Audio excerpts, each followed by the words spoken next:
na segunda parte do conteúdo, né, relacionado às organelas, nós vamos ver inicialmente algumas doenças ligadas a defeitos, né, associados a lisossomos. Então, o primeiro deles, chamado de doença de Tay-Sachs,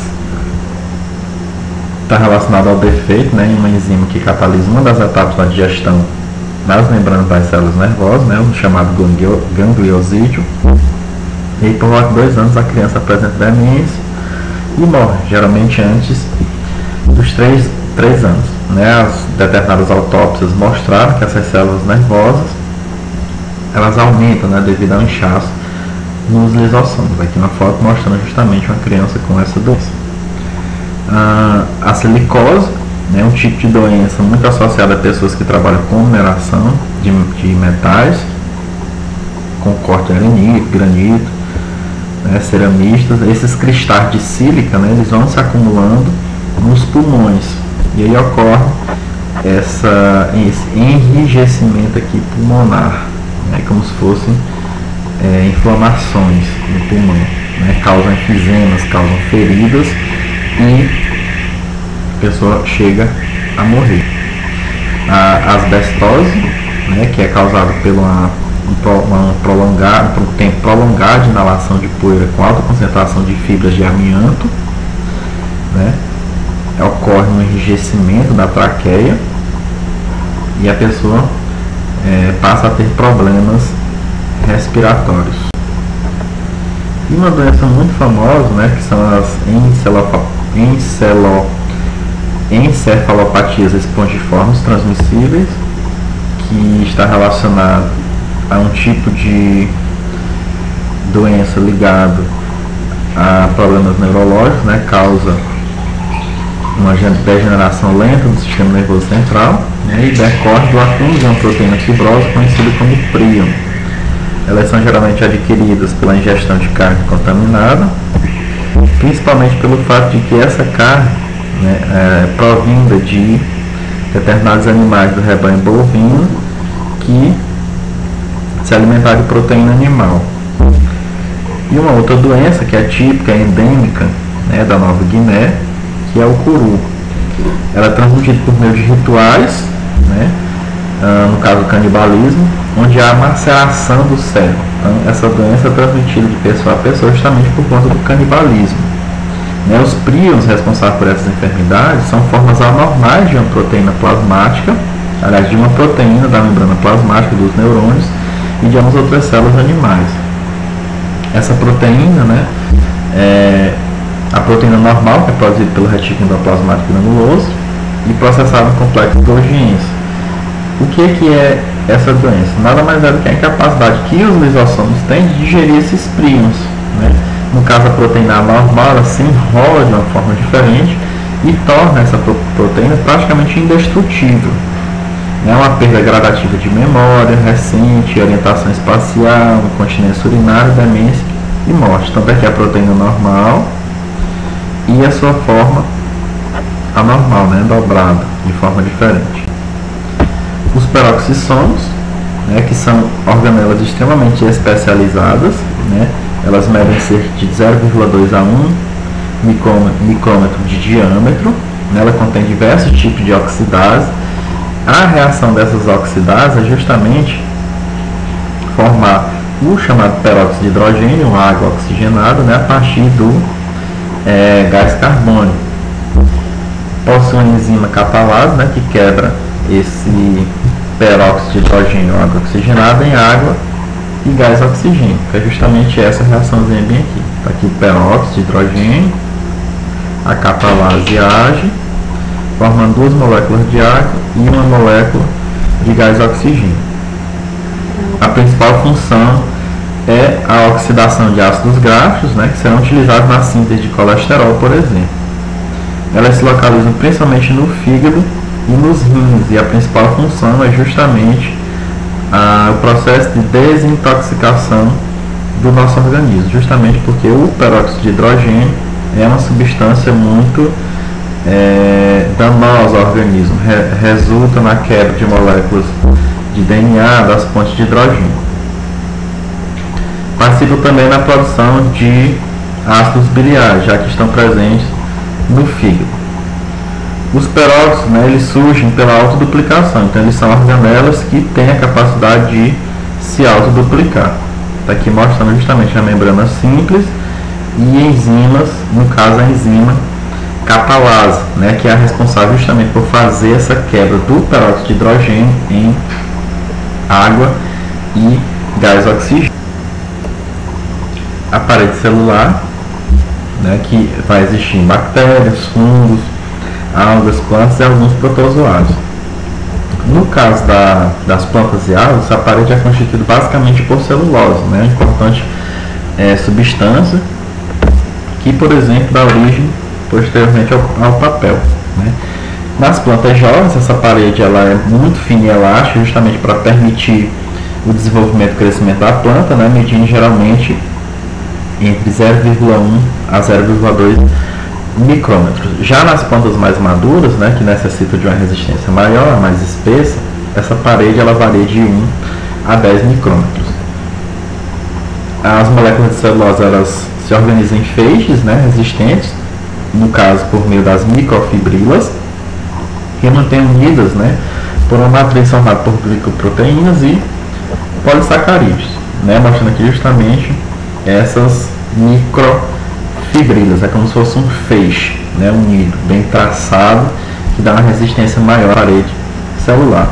Nós vamos ter o citoesqueleto, que a principal função dele é justamente essa sustentação à célula. Vocês estão vendo essa célula aí ao fundo, justamente essa conformação, essa estrutura, justamente por conta do citoesqueleto, né, um complexo estrutural constituído por túbulos, né, e filamentos proteicos que desempenham várias funções, dentre elas forma e organiza a estrutura interna da célula, né, dá essa estrutura aí, permite a adesão da célula às células vizinhas e às superfícies extracelulares, permite o deslocamento de materiais no interior da célula, como por exemplo durante a divisão celular, né, permite que um cromossomo migre de um ponto do centro para as extremidades, e a realização de movimentos.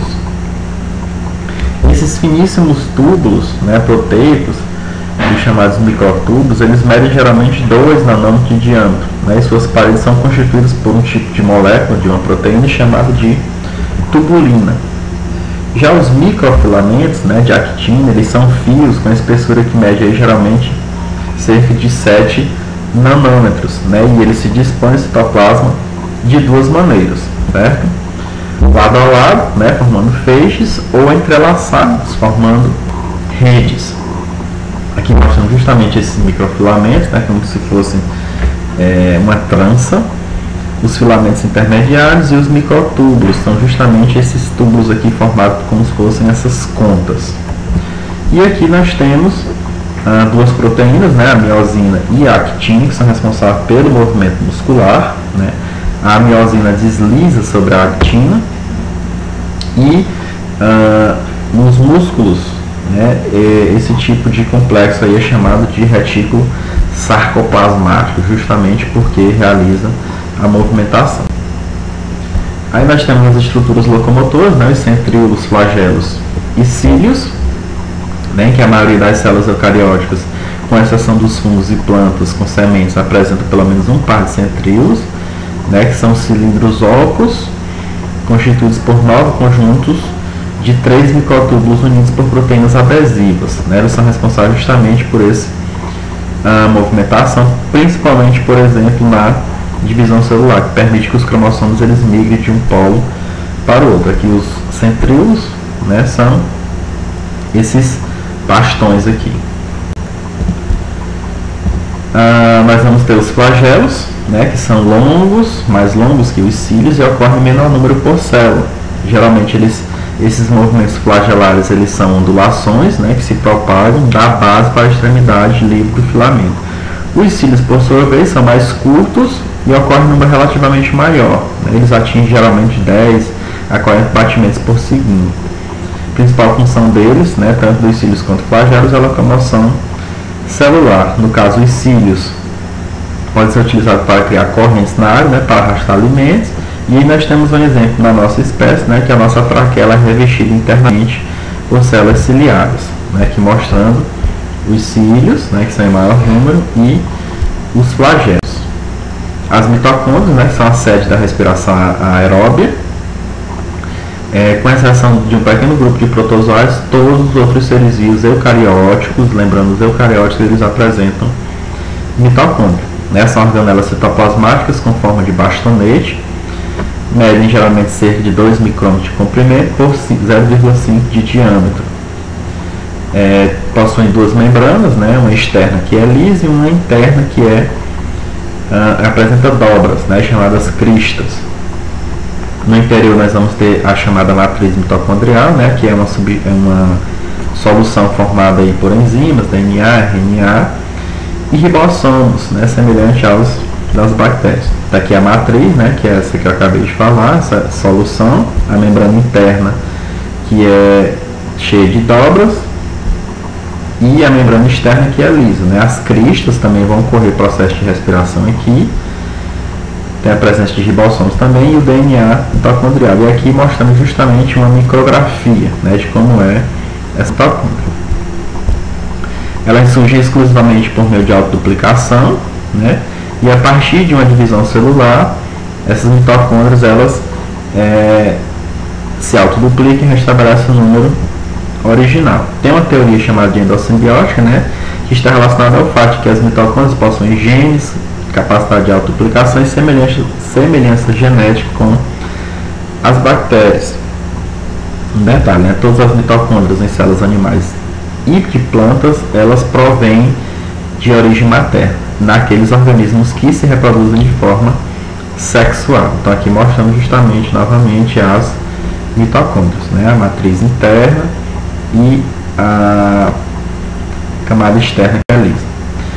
Os cloroplastos, né, por sua vez, são a sede da fotossíntese, enquanto as mitocôndrias é da respiração, os cloroplastos são da fotossíntese. São organelas citoplasmáticas presentes em células de plantas e de algas, né, geralmente de forma alongada e achatada, com cerca de 4 micrômetros de comprimento por 1 a 2 de espessura. São delimitadas externamente por duas membranas lipoproteicas. No interior, né, há um complexo membranoso, são as bolsas discoidais achatadas e empilhadas, né, que são chamadas de tilacoides. Nesses tilacoides é onde se localizam as moléculas de clorofila, que são responsáveis pela captação da luz solar e conversão em energia química. As moléculas de clorofila, né, elas se organizam nessas membranas dos tilacoides, formando o que nós vamos chamar de complexos de antena. E aí nós temos a equaçãozinha aqui da fotossíntese, né, o gás carbônico, mais água, mais luz, resulta em uma molécula de um açúcar, né, no caso aqui geralmente a glicose, mais o oxigênio, mais água. Essa membrana do tilacoide apresenta dobras, né, que formam tubos e bolsas achatadas, denominadas grana. Essas granas, por sua vez, se comunicam diretamente, né, constituem um compartimento único chamado lúmen do tilacoide. Esse espaço aí, assim como na mitocôndria, né, no caso do cloroplasto, ele é preenchido pelo estroma, né, que é um líquido também que possui enzimas, DNA, RNA e ribossomos. Então aqui mostrando, né, essa estrutura externa que lembra muito a mitocôndria, né, é liso, e interno está aqui os tilacoides, né, o estroma, que é justamente essa matriz que vai resultar aí dentro desse complexo na produção de na realização de fotossíntese, né? Aqui mostrando o complexo antena. Os plastos, né, eles são capazes de se autoduplicar, assim como as mitocôndrias. Eles surgem de pequenas bolsas incolores, aliás, né, com 0,2 micrômetro de diâmetro, né, os chamados protoplastos. São também de origem materna, estão presentes nos embriões e tecidos meristemáticos, né, das plantas, que promovem o crescimento, no caso da raiz e do caule. E aqui mostrando, né, que eles podem se diferenciar em vários outros tipos, né, amiloplasto, cromoplasto, cloroplasto, leucoplasto. Eles também fazem parte dessa teoria endossimbiótica justamente por apresentar essa característica de autoduplicação, né. No caso aqui cita os cloroplastos com mais de duas membranas, como nas euglenas, as algas marrons de